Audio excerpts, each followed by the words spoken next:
देखिए, आज की वीडियो में जो है हम लोग पढ़ने वाले हैं अपने केमिस्ट्री का जो है चौथा चैप्टर है हमारा रासायनिक बलगतकी, उसको पढ़ने वाले हैं।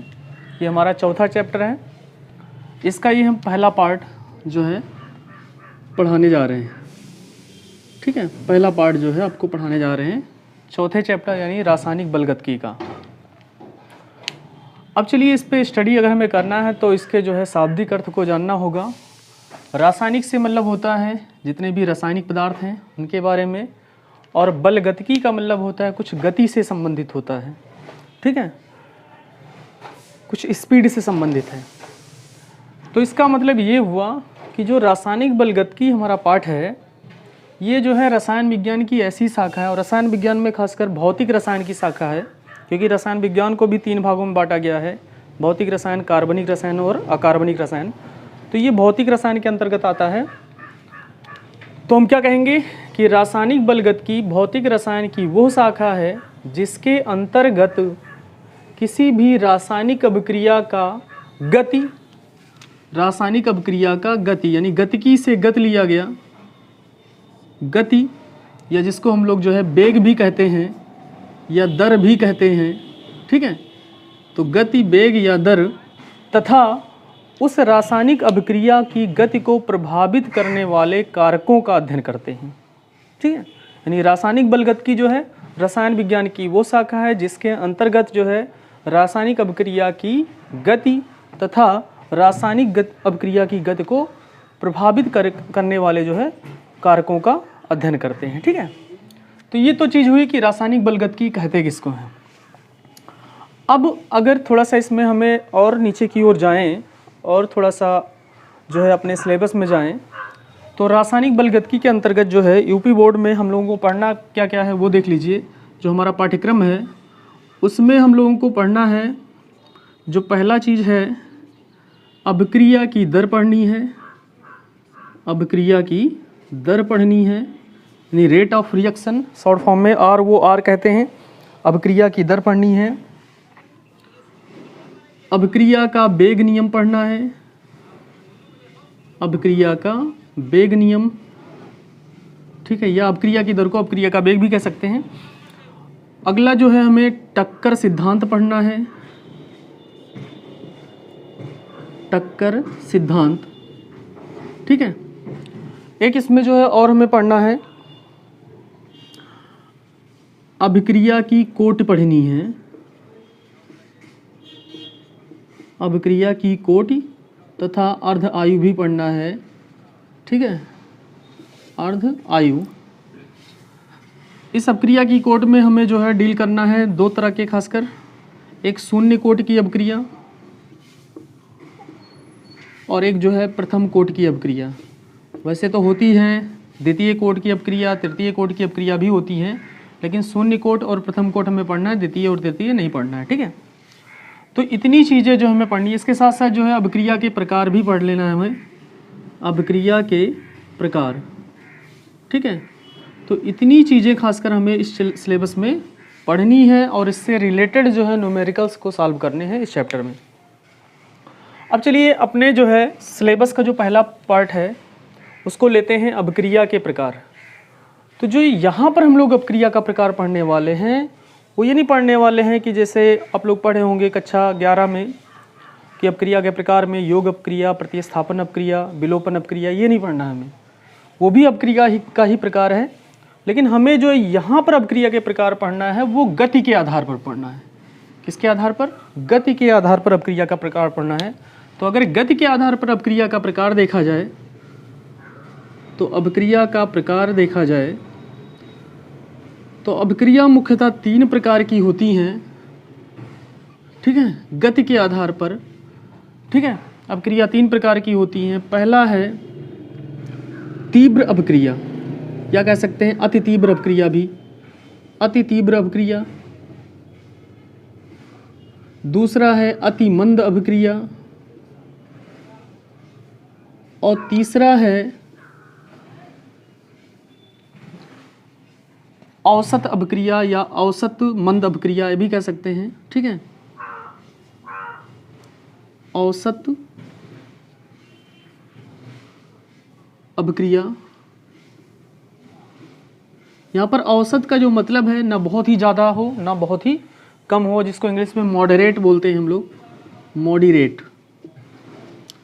ठीक है, ये 3 प्रकार की अभिक्रिया हमें पढ़नी है। अति तीव्र मतलब वेरी फास्ट रिएक्शन, अति मंद मतलब वेरी स्लो रिएक्शन, और औसत अभिक्रिया यानी मॉडरेट रिएक्शन। तो 3 प्रकार की अभिक्रिया होती हैं गति के आधार पर। अब अगर पहले की बात की जाए यानी अति तीव्र अभिक्रिया की बात की जाए, तो जैसा कि नाम से स्पष्ट है कि ये अभिक्रियाएं बहुत ही तेज़ी से हो जाती हैं। तो इसके अंतर्गत हम लोग क्या पढ़ेंगे कि ऐसी अभिक्रियाएं जो बहुत ही तीव्र गति से होती हों, और ये जो तीव्र गति होता है वो लगभग 10 के पावर -3 से 3 सेकंड से 10 के पावर -6 सेकंड, यानी इतना जल्दी हो जाती है। तो इन अभिक्रियाओं को जो है हम लोग अति तीव्र अभिक्रिया कहते हैं। यानी ऐसी अभिक्रिया बहुत ही तीव्र गति से होती हो उनको हम लोग अति तीव्र अभिक्रिया कहते हैं। ये अभिक्रियाएं जो हैं सेकंड से भी कम समय अर्थात 10 के पावर -3 सेकंड से 10 के पावर -6 सेकंड में हो जाती हैं। ठीक है, तो जो ये अभिक्रिया हैं, अगर इस अभिक्रिया का जो है हम लोग अभिक्रिया की दर ज्ञात करें, दर मतलब वही गति से ही है, या जिसको हम लोग जो है एक प्रकार से स्पीड भी कह सकते हैं। तो इसका अगर स्पीड ज्ञात करें तो स्पीड ज्ञात करना नामुमकिन है, प्रैक्टिकली संभव नहीं है, क्योंकि ये 22 सेकंड से भी बहुत ज़्यादा कम समय में हो रही है, तो इसका स्पीड ज्ञात करना असंभव है। ठीक है, तो यहाँ पर जो है हम इस तरह के रिएक्शन को नहीं पढ़ने वाले हैं इस चैप्टर में, जो बहुत ही तीव्र हों। अच्छा, इसके अंतर्गत आती कौन कौन सी अभिक्रियाएँ हैं? जितनी भी आयनिक अभिक्रियाएँ होती हैं, जितनी भी आयनिक अभिक्रिया होती है वो सभी अति तीव्र अभिक्रिया के अंतर्गत आती है। ऐसा होता क्यों है भाई? क्योंकि आयनिक अभिक्रिया जैसे मान लीजिए NaCl है प्लस AgNO3 है, इनकी आपस में क्रिया कराई जाए तो NaCl में पहले ही से ही आयन उपस्थित है, आयनिक बंध पाया जा रहा है Na+ और Cl-, जबकि AgNO3 में जो आयन है वो Ag+ और NO3- है। तो ये पहले से ही आयनित हैं, बस इनको एक दूसरे से बस केवल जुड़ना ही जुड़ना है, बंध का टूटना नहीं है यहाँ पर। ठीक है, तो ये जाएगा इसके साथ जुड़ जाएगा और ये जाएगा इसके साथ जुड़ जाएगा और बन जाएगा AgCl + NaNO3। तो ये जो अभिक्रिया हुई ये बहुत ही तीव्र गति से हो गई, यानी ये आएगी किसमें? अति तीव्र अभिक्रिया में। तो इस प्रकार की अभिक्रियाओं का जो है हम लोग गति नहीं ज्ञात कर सकते, ना प्रैक्टिकली ना किसी भी विधि द्वारा। ठीक है, तो फिर किसका जो है हम लोग अध्ययन करेंगे इस चैप्टर में? तो अति तीव्र का हमें नहीं करना है। अब बात करते हैं अति मंद अभिक्रिया की, यानी वेरी स्लो रिएक्शन। तो जैसा कि नाम से स्पष्ट है, बहुत ही स्लो। तो ऐसी अभिक्रियाएं जिनको होने में जो है महीनों या वर्षों लग जाते हों, महीनों या वर्षों लग जाते हों, ऐसी अभिक्रिया को हम लोग क्या बोलते हैं? अति मंद अभिक्रिया कहते हैं। जैसे आप लोग जानते हैं लोहे पर जंग का लगना, एक ये भी अभिक्रिया ही है, ऑक्सीकरण अपचयन अभिक्रिया में आता है, रेडॉक्स अभिक्रिया में आता है। लोहे पर जंग लगना, लोहे पर जंग का लगना। लेकिन ये जो अभिक्रिया होती है ये सालों और महीनों में होती है, महीनों सालों लग जाते हैं इसको होने में। तो इस प्रकार की अभिक्रिया का भी गति ज्ञात करने से कोई फ़ायदा नहीं है, या हमें कोई इससे जो है फ़ायदा नहीं होने वाला है। तो इसको भी जो हम लोग इस चैप्टर में नहीं पढ़ेंगे, क्योंकि अगर इनका गति ज्ञात करना है तो फिर बैठे हम 2-3 महीनों तक बैठें, 4 महीनों तक बैठें, एनालिसिस करें, तो जो है इससे भी कोई फ़ायदा नहीं होने वाला है, क्योंकि अंतबंध अभिक्रियाएँ बहुत ही स्लो होती हैं, इनका भी हम लोग जो है गति ठीक प्रकार से निर्धारित नहीं कर सकते हैं। ठीक है, तो फिर हम लोग इस चैप्टर में जो अभिक्रिया की गति पढ़ने वाले हैं वो इस प्रकार की अभिक्रिया का पढ़ने वाले हैं, जो औसत अभिक्रियाएं हों, ना बहुत ही तीव्र गति से हों ना बहुत ही स्लो हों, उनको हम लोग मॉडरेट रिएक्शन कहते हैं, तो उनका हम लोग पढ़ने वाले हैं। तो इसके अंतर्गत जितनी भी अभिक्रियाएं होती हैं, खासकर जो मॉलिक्यूलर रिएक्शन होते हैं, यानी आणविक अभिक्रियाएं जो भी होती हैं वो सब इसके अंतर्गत आती हैं। जितनी भी आणविक अभिक्रियाएं होती हैं वो जो है मॉडरेट रिएक्शन के अंतर्गत आती हैं। ये ना बहुत ही तीव्र गति से होती हैं और ना बहुत ही स्लो गति से होती हैं। जैसे एग्जांपल में एक देख रहे हैं हम, जैसे मान लीजिए N2 है और प्लस 3H2 है, इनकी परस्पर क्रिया होती है, अमोनिया बनता है। ठीक है, नाइट्रोजन और हाइड्रोजन के संयोग से क्या बनता है, अमोनिया बनता है। अब यहाँ पर अगर देखें तो N2 को लिखा जा सकता है N ट्रिपल बॉन्ड N ऐसे, और H2 के 3 मोल है तो एक को दिखा दीजिए यहाँ पर इस तरह से। और अगर देखें हम ये 3 मोल है, ठीक है।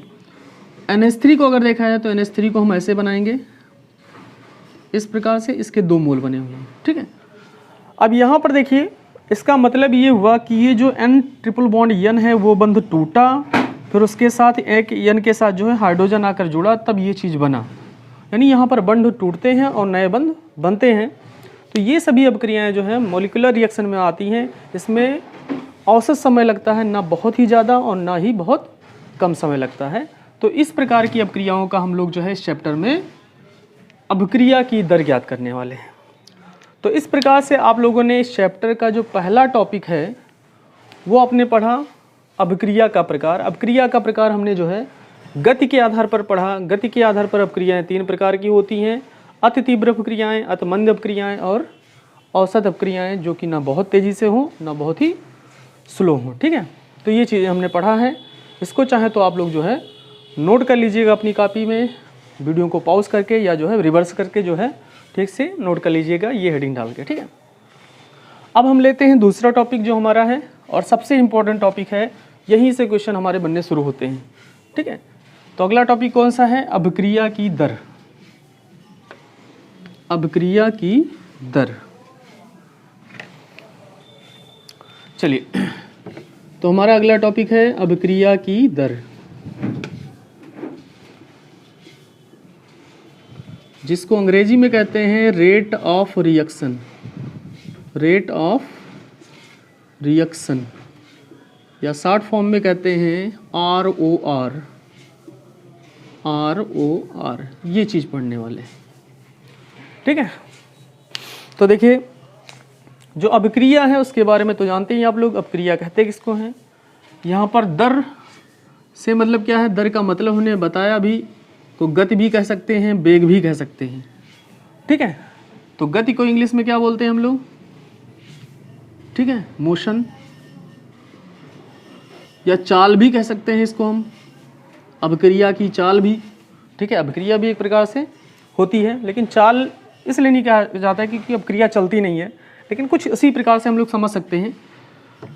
तो इसको स्पीड भी कह सकते हैं हम लोग, क्या कह सकते हैं, स्पीड भी कह सकते हैं। मतलब समझने को हम कुछ भी तरह से समझ सकते हैं, गति के हिसाब से या चाल के हिसाब से, मोशन या स्पीड, इसी प्रकार से। कोई इनमें और इनमें शब्दावली में कोई डिफरेंस नहीं है, बस रासायनिक अभिक्रिया के लिए दर का प्रयोग किया जाता है और फिजिक्स में उसी के लिए जो है गति या चाल शब्द का प्रयोग किया जा रहा है, ठीक है। तो ये डिफरेंस है, बाकी कोई खास डिफरेंस नहीं है। दर में और गति में और चाल में, इसी चीज़ों में कोई खास डिफरेंस नहीं है, ठीक है। तो आपने जो है फिजिक्स में पढ़ा होगा या और भी लोअर क्लास में पढ़ा होगा कि गति कहते किसको हैं, यानी मोशन कहते किसको हैं या चाल कहते किसको हैं, ठीक है। तो चाल बराबर एक फार्मूला पढ़े होंगे, दूरी बटे समय। दूरी बटे समय, यानी किसी एकांक समय में जो चली गई दूरी होती है उसी को हम लोग क्या बोलते हैं, चाल कहते हैं। अब अगर चाल को हम मान लें अभिक्रिया की दर, क्या मान लें, चाल की जहाँ पे लिख दें अभिक्रिया की दर, ठीक है। और अभिक्रियाएं में कोई दूरी तो होती नहीं है कि इतना दूर अभिक्रिया हुआ या इतना नज़दीक हुआ अभिक्रिया, ठीक है। यहाँ पर क्या होता है, यहाँ पर जो दूरी है अभिक्रिया में, वो दूरी व्यक्त की जाती है सांद्रता से। किससे व्यक्त की जाती है, सांद्रता से। मतलब जैसे कि इतना सांद्रता वाले अभिकारक का जो है इतना सांद्रता वाले उत्पाद में परिवर्तन हुआ, या हम कह सकते हैं कि पहले इतना मोल सांद्रता थी अभिकारक की और उत्पाद बनने के बाद इतना रह गई, यानी कुछ समय बाद इतना रह गई। तो मतलब ये हुआ कि सांद्रता में परिवर्तन ही एक प्रकार से जो है दूरी ही है, ठीक है। सांद्रता में जो परिवर्तन है वो क्या है, प्रकार से दूरी ही है। जैसे हम लोग जो है वहाँ पर दूरी लेते थे, यहाँ पर केमिस्ट्री में क्या लेंगे, सांद्रता परिवर्तन की दर लेंगे। सांद्रता परिवर्तन की दर, और समय तो ही होगा ही, यानी समय अंतराल। समय अंतराल इसी को हम लोग जो है क्या बोलते हैं, अभिक्रिया की दर बोलते हैं, यानी रेट ऑफ रिएक्शन बोलते हैं। अब ये जो सांद्रता परिवर्तन की दर होती है वो किसकी किसकी हो सकती है भाई, किसी भी अभिक्रिया में दो ही चीज़ें होती हैं, एक तो अभिकारक एक उत्पाद। तो जो सांद्रता परिवर्तन की दर होगी वो किसकी होगी, अभिकारक अथवा उत्पाद की, अभिकारक या उत्पाद की। मतलब ये हुआ कि अभिकारक की कितनी सांद्रता परिवर्तित हो गई उत्पाद में, कितने समय में, यही अभिक्रिया की दर हुई। तो अगर ठीक प्रकार से इसकी परिभाषा अगर कही जाए तो हम कह सकते हैं अभिकारक अथवा उत्पाद की सांद्रता परिवर्तन की किसी एकांक समय में अभिकारक अथवा उत्पाद की सांद्रता परिवर्तन की दर को हम लोग क्या बोलते हैं, अभिक्रिया की दर कहते हैं। ठीक है, एक बार फिर से सुन लीजिए, किसी एकांक समय में अभिकारक अथवा उत्पाद की सांद्रता परिवर्तन की दर को क्या कहा जाता है, अभिक्रिया की दर कहा जाता है। ठीक है, तो इसके लिए फार्मूला हमारा क्या हो जाएगा, सूत्र क्या बनेगा अभिक्रिया की दर के लिए, अभिक्रिया की दर बराबर, अभिक्रिया की दर बराबर अभिकारक अथवा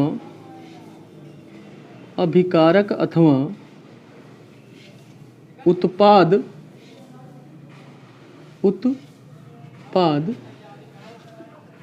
की सांद्रता में परिवर्तन, सांद्रता में परिवर्तन बटे समयांतराल, यानी कितने समय में, समयांतराल, इसी को हम लोग क्या बोलते हैं, अभिक्रिया की दर बोलते हैं। ठीक है, तो इतना चीज़ आप लोग जो है क्रम से नोट कर लीजिएगा। अब थोड़ा सा इसमें और डीपली स्टडी करते हैं। जो अभिक्रिया की दर है वो दो प्रकार से निकाली जाती है, एक एवरेज निकाला जाता है, एवरेज निकाला जाता है, ठीक है, औसत निकाली जाती है, औसत अभिक्रिया की दर, और एक निकाला जाता है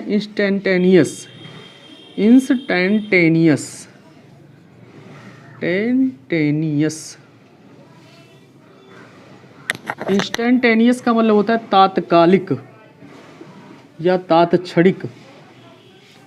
ठीक है, तो अभिक्रिया की दर दो प्रकार से निकाली जाती है, एक औसत अभिक्रिया की दर और एक जो है तात्कालिक अभिक्रिया की दर। हम दोनों आपको निकालना बता रहे हैं। ठीक है, अब चलिए एक कोई एग्जांपल लेते हैं, उसी पर हम दोनों जो है प्रकार से जो है अभिक्रिया की दर निकाल रहे हैं। ठीक है, चलिए देखिएगा, जैसे मान लीजिए हमारा एग्जांपल है 2A + 3B gives out 4C। ठीक है, ये हमारा एग्जांपल है, हमने एक रिएक्शन लिया हुआ है।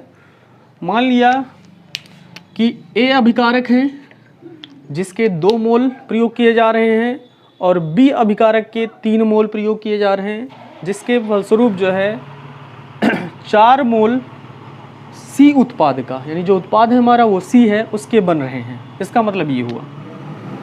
तो इस अभिक्रिया के लिए अगर जो हम अभिक्रिया का वेग समीकरण या अभिक्रिया का दर जो है लिखें तो क्या हो जाएगा, अभिक्रिया की दर को हम लिखेंगे ROR, लेकिन यहाँ पर हम लोग एवरेज लिखने जा रहे हैं, एवरेज नहीं औसत अभिक्रिया की दर।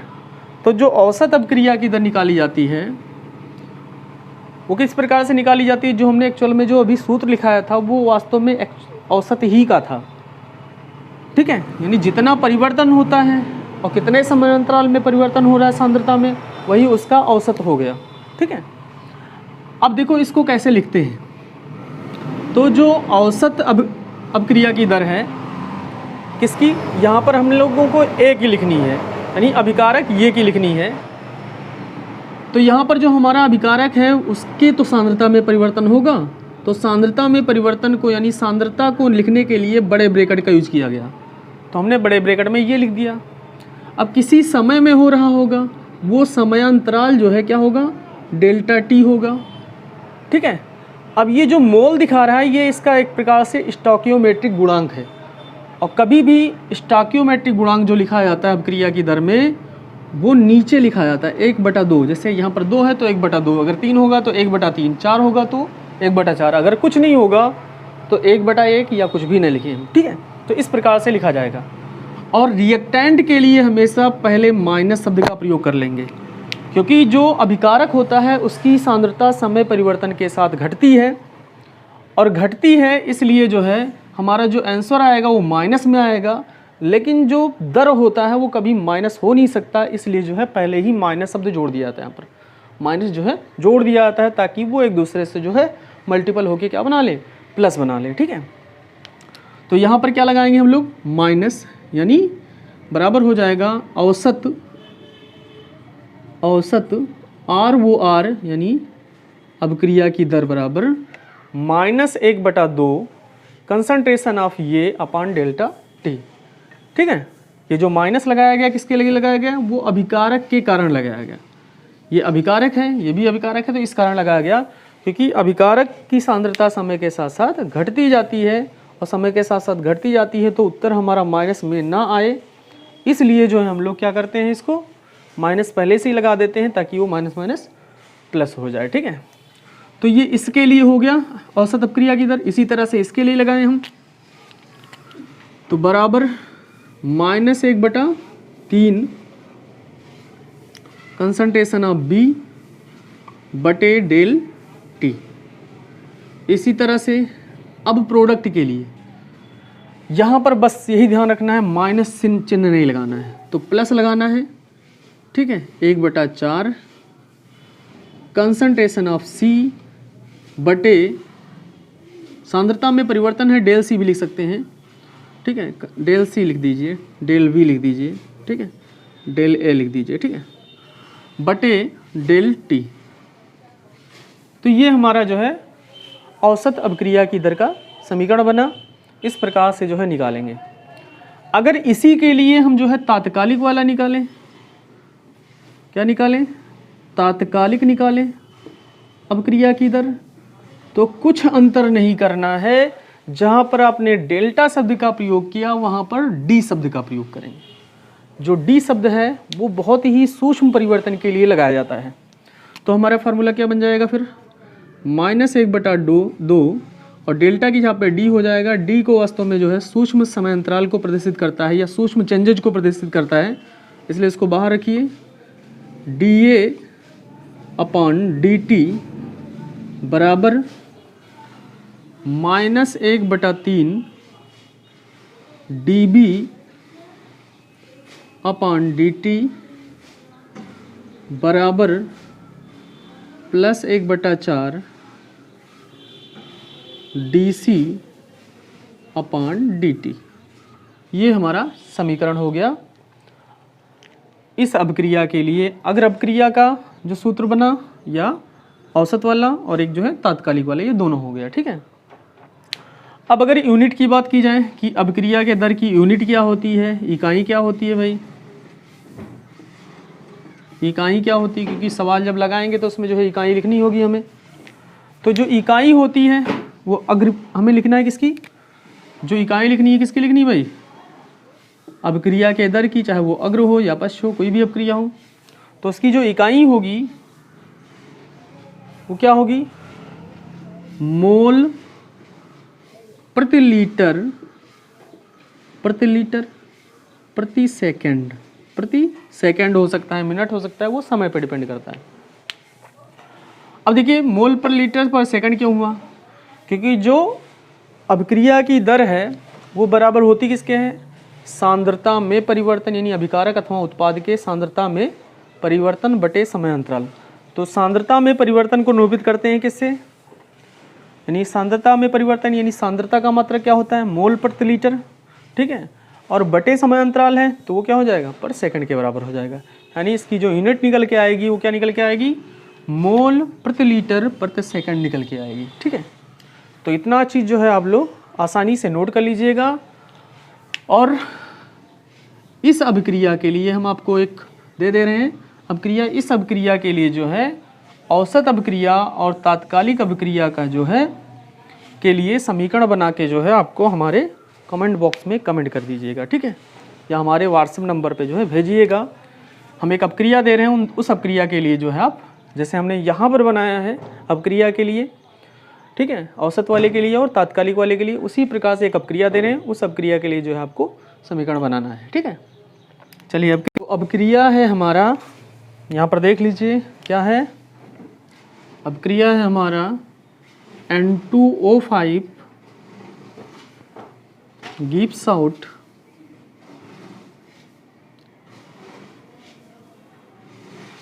NO2, N2O5 gives out NO2 plus half O2। ठीक है, यहाँ पर 2NO2 कर दीजिए। तो ये जो है अपक्रिया, इस अपक्रिया के लिए जो है आप लोगों को अपक्रिया का वेग समीकरण या अपक्रिया का दर समीकरण जो है लिखना है।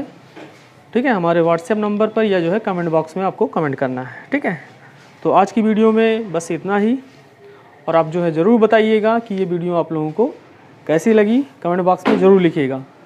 तो इससे हमें ये भी पता चलेगा कि कौन कौन लोग जो है हमें देख रहा है। ठीक है, अगली वीडियो में जो है आपको पढ़ाएंगे हम इस अपक्रिया का वेग जो समीकरण हमने बनाया, वो समीकरण पर आधारित जो है आपको न्यूमेरिकल्स लगवाएंगे और फिर आगे की चीज़ें पढ़ाएंगे। ठीक है, धन्यवाद।